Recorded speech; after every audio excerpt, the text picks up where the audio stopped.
دینی مسائل جاننے کے لیے اس چینل کو سبسکرائب کریں۔ جو غیر ضروری بالوں میں شمار ہے، اس کے متعلق شریعت کا کیا حکم ہے، اس میں مسائل کیا ہے، کتنے دنوں میں اس کو صاف کرنا چاہیے، اگر زیادہ دن ہو جائے تو کیا گناہ ہوگا، ان تمام مسائل پر روشنی ڈالیں گے۔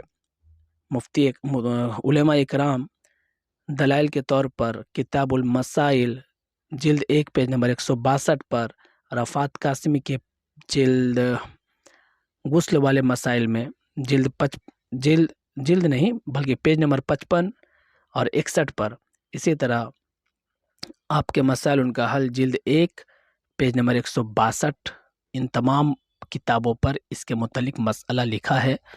علماء اکرام کی زبانی یہ بات سمجھتے ہیں۔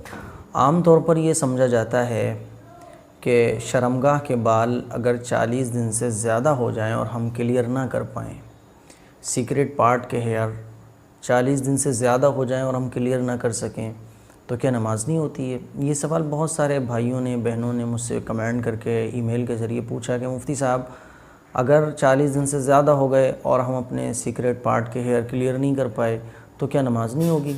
یہ سمجھتے ہیں لوگ کہ اگر 40 دن ہو گئے، زیادہ ہو گئے 40 دن سے، تو نمازیں قبول نہیں ہوتی ہیں۔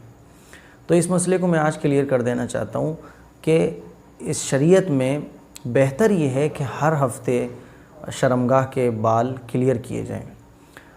اگر ہر ہفتے نہیں ہو سکتا تو 15 دن بعد، 20 دن بعد۔ اس کی جو لاسٹ لمٹ ہے، لاسٹ ڈیز جو ہیں وہ بس 40 دن ہیں، یعنی 40 دن آخری ہے بس۔ 40 دن کے بعد بھی اگر کوئی شرمگاہ کے سیکریٹ پارٹ کے ہیئرز ریموو نہیں کرتا ہے تو پھر وہ گنہگار ہوگا۔ جیسے کہ چغلی کرنا گناہ ہے، جھوٹ بولنا گناہ ہے، غیبت کرنا گناہ ہے، اور بہت سارے گناہ ہیں جس طرح سے۔ اسی طرح سے سیکریٹ پارٹ کے ہیئرز کو ریموو نہ کرنا، 40 دن ہو جائیں اور اس کے بعد بھی ریموو نہ کرنا، تو یہ بھی ایک گناہ ہے۔ لیکن نماز کے صحیح ہونے اور نہ ہونے سے اس کا کوئی تعلق نہیں ہے، نماز بہرحال قبول ہو جائے گی۔ یہ ایک مستقل ایک الگ گناہ ہے۔ تو جو حضرات یہ سمجھتے ہیں کہ 40 دن کے بعد نماز قبول نہیں ہوتی ہے اگر ہیئر ریموو نہیں کر پائے، تو ایسا کچھ بھی نہیں ہے۔ نماز کے صحیح ہونے اور نہ ہونے سے اس کا کوئی تعلق نہیں ہے، نمازیں قبول بھی ہوتی ہیں اور صحیح بھی ہوتی ہیں۔ یہ ایک مستقل گناہ ہے۔